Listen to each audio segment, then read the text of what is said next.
Today we are going to discuss dielectrics and its polarization.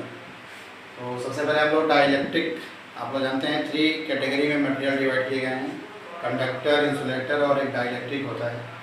Conductor means the substance which can conduct electricity through it, insulator which can not conduct electricity through it.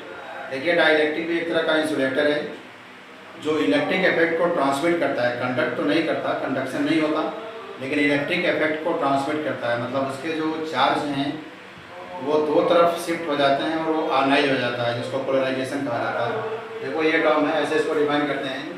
Dielectric को define इस तरह करेंगे, those insulators which transmit electric effect without conduction, बिना conduction के जो electric effect को transmit करेगा जो इंसुलेटर, उसको हम लोग डाइलेक्ट्रिक कहेंगे। ये मेनली 2 कैटेगरी में डिवाइड किया गया है, एक नॉन पोलर डाइलेक्ट्रिक है और एक है पोलर डाइलेक्ट्रिक।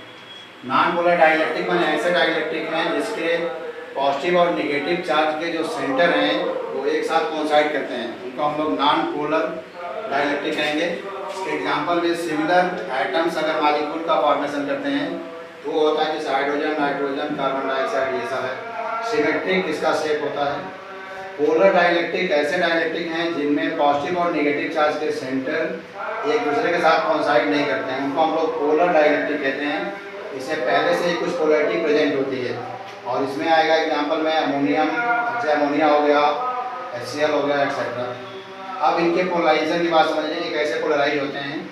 जब हम डाइलेक्ट्रिक को किसी इलेक्ट्रिक फील्ड में प्लेस करते हैं तो आपको पता है इलेक्ट्रिक फील्ड में पॉजिटिव चार्ज पर फील्ड के डायरेक्शन में फोर्स एक्ट करता है और नेगेटिव चार्ज पर फील्ड के अपोजिट डायरेक्शन में। तो जैसे मान लो नॉन पोलर कोई डाइलेक्ट्रिक है, अगर इलेक्ट्रिक फील्ड प्रेजेंट नहीं है तो पॉजिटिव नेगेटिव चार्ज के सेंटर एक दूसरे से कोइंसाइड किए हुए हैं, यानी एक साथ रहते हैं। जैसे हम इलेक्ट्रिक फील्ड में इसको प्लेस करते हैं तो पॉजिटिव चार्ज फील्ड के डायरेक्शन में शिफ्ट कर जा रहा है और नेगेटिव चार्ज फील्ड की अपोजिट डायरेक्शन में, इनके बीच एक सर्टेन गैप हो गया।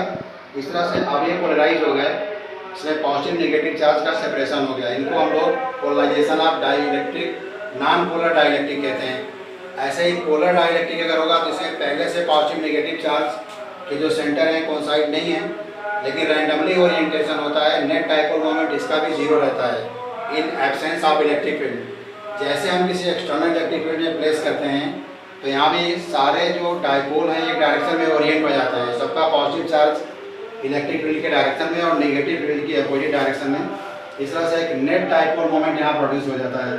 तो ये पोलराइजेशन ऑफ पोलर डाइलेक्ट्रिक है in presence of electric field. अब देखिए ये ऑन द होल अगर हम लोग यहाँ शो करें, पॉजिटिव प्लेट है, ये इसका पॉजिटिव चार्ज है और ये पॉजिटिव प्लेट है और ये नेगेटिव प्लेट, इसके बीच में ABCD एक डाइलेक्ट्रिक हमने प्लेस कर दिया। तो जब डाइलेक्ट्रिक रखेंगे तो इसके जो भी आइटम हैं वो पोलराइज होंगे। देखो positive charge applied electric field के डायरेक्शन में शिफ्ट कर रहा है, नेगेटिव अपोजिट डायरेक्शन में शिफ्ट कर रहा है, हर आइटम ऐसे पोलराइज हो जा रहा है। अब अगर इस नेगेटिव को आप छोड़ लें, नेगेटिव को छोड़ दें, लास्ट का पॉजिटिव छोड़ दीजिए, तो बीच के जितने चार्ज हैं देखो ये पॉजिटिव इस नेगेटिव से कैंसिल हो जाएगा, ये पॉजिटिव इस नेगेटिव से कैंसिल हो जाएगा। ऑन द होल ये जो फेस होगा वो पॉजिटिवली चार्ज होगा डाइलेक्ट्रिक का और ये फेस नेगेटिवली चार्ज हो जाएगा। मतलब जो पॉजिटिव चार्ज के क्लोजर है वो नेगेटिवली चार्ज होगा, जो नेगेटिव चार्ज के क्लोजर है जो फेस है वो पॉजिटिवली चार्ज होगा। इस पॉजिटिव और नेगेटिव चार्ज की वजह से इसमें एक इलेक्ट्रिक फील्ड जनरेट हो जाएगी, प्रोड्यूस हो जाएगी, जिसको electric field due to polarisation कहते हैं। और इसका डायरेक्शन अप्लाइड इलेक्ट्रिक फील्ड के जस्ट अपोजिट होगा। अप्लाइड इलेक्ट्रिक फील्ड किधर है, लेफ्ट टू राइट है, ये राइट टू लेफ्ट है। पोलराइजेशन के कंडीशन में देखो अगर चार्ज हम मान लें एक जो डाइपोल है उसका चार्ज माने जो ईच एटम है जो चार्ज इंड्यूस हुआ है वो Q है और सेपरेशन दोनों पॉजिटिव नेगेटिव चार्ज के बीच का X है, तो डाइपोल मोमेंट एक एटम का कितना हो जाएगा, QX। अब अगर इसमें total number of atom capital N है पर यूनिट वॉल्यूम, तो यूनिट वॉल्यूम का डाइपोल मोमेंट कितना हो जाएगा, N × Q × X। ये इसको डाइपोल मोमेंट की डेंसिटी भी कहते हैं और ये dipole moment per unit volume electric polarisation कहलाता है। P से इसको रिप्रेजेंट करते हैं, electric polarisation P it is equal to NQX। यहाँ से P का यूनिट अगर फाइंड करना हो तो P का यूनिट माने N × Q × X।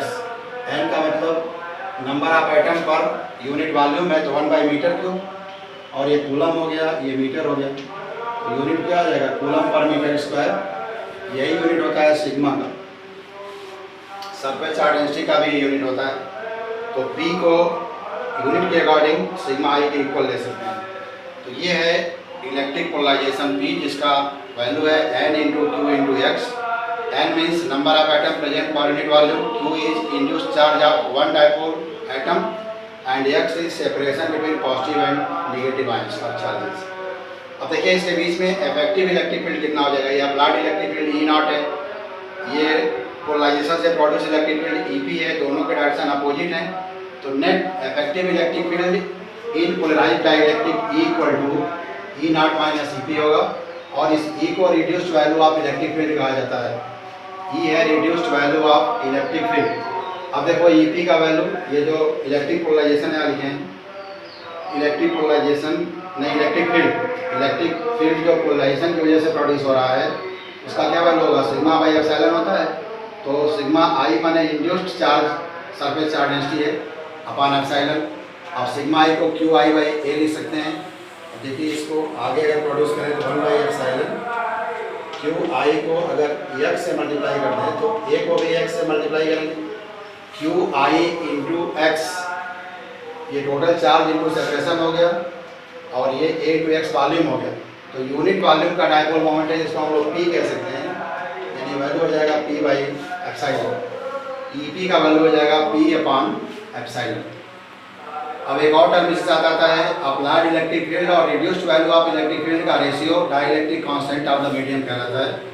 Dielectric constant, जैसे मान लीजिए अगर आपको अप्लाइड इलेक्ट्रिक फील्ड दिया गया हो, reduced value of electric field find करनी हो, तो E इक्वल टू क्या हो जाएगा यहाँ से, E नॉट बाई के, या अगर E नॉट फाइंड करना हो E के टर्म में तो K इंटू E हो जाएगा। Means the ratio of applied electric field to the reduced value of electric field is called dielectric constant of the medium, ये डाइलेक्ट्रिक कांस्टेंट कहलाता है। अब इसी साथ एक और टर्म समझ लीजिए, इलेक्ट्रिक सस्टेबिलिटी, थ्योरेटिकल टर्म ही है। एक्सपेरिमेंटली ये ऑब्जर्व किया गया कि इलेक्ट्रिक, यहाँ जो टर्म हम लोग इलेक्ट्रिक पोलराइजेशन, ये directly proportional to the reduced value of electric field होता है, P directly proportional to E। अब यहाँ से प्रोपोर्शनल साइन हटाकर जब इक्वल साइन पुट करते हैं तो कांस्टेंट यहाँ चाहिए आता है, लेकिन इसको डायमेंशनलेस करने के लिए एक और टर्म यूज करते हैं epsilon. So P equal to epsilon chi E, ये चाई है, C है चाई, डायमेंशनलेस होता है,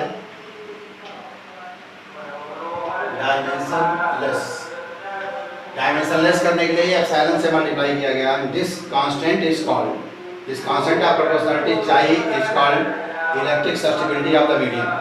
यही डाइलेक्ट्रिक मीडियम का इलेक्ट्रिक सस्टेबिलिटी कहलाता है। वैक्यूम के लिए सस्टेबिलिटी का वैल्यू 0 होता है, ठीक है। तो ये इलेक्ट्रिक सस्टेबिलिटी है chi, it has no dimension represented by chi, और फार्मूले के टर्म में अगर लेते हैं तो chi equal to P by epsilon into E हो जाएगा। अब दो तरह के कांस्टेंट डाइलेक्ट्रिक मटेरियल से रिलेटेड हम लोग पढ़े, डाइलेक्ट्रिक कांस्टेंट है और एक इलेक्ट्रिक सस्टेबिलिटी चाहिए। इन दोनों में रिलेशन भी एस्टेब्लिश करना है, relation between dielectric constant K and electric susceptibility चाहिए। अब देखो reduced value of electric field से स्टार्ट करो इसको, reduced value of electric field equal to क्या लिखा गया है, E नॉट माइनस EP, ये है equal to E naught minus EP। अब देखिए EP का क्या वैल्यू है, P upon epsilon, but EP equal to P by epsilon, ये पुट कर दीजिए, E इक्वल टू हो जाएगा E naught minus P by epsilon.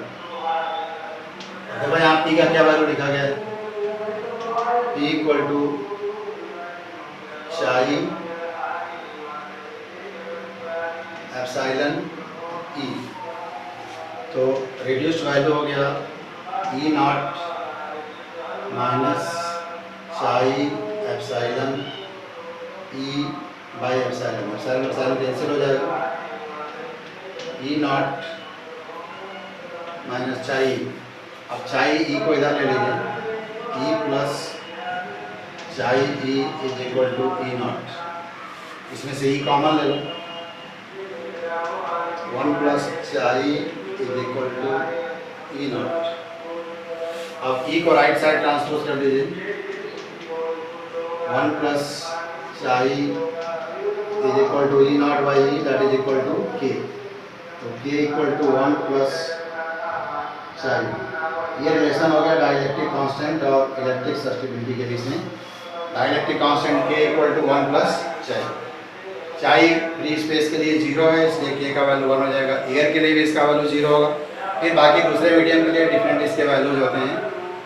So this is the relation between dielectric constant and electric susceptibility chi। Relation establish करने में radius value आप electric field से start कीजिए, वहाँ से E का वैल्यू यहाँ से P बाई एप्सिलॉन, फिर P का वैल्यू यहाँ से पुट कर दीजिए, ट्रांसपोज कर लो, ये सॉल्व हो जाएगा। तो ये एक थ्योरेटिकल टर्म में डाइलेक्ट्रिक एंड इट्स पोलराइजेशन से रिलेटेड टर्म थे। एक बार ये रिलेशन पर क्वेश्चन भी आते हैं, इनको भी चेक कर लीजिएगा। अब इसमें केवल 2 डेरिवेशन बचे हुए हैं पैरेलल प्लेट कैपेसिटर का, एक पार्शियली फिल्ड विथ डाइलेक्ट्रिक और partially filled with conducting slab. ये 2 हैं, जो करने के बाद तक ये चैप्टर कंप्लीट हो जाएगा। क्वेश्चन इस पर आप लोग ट्राई कीजिए। नेक्स्ट वीडियो में दोनों डेरिवेशन बताते हैं। थैंक्स।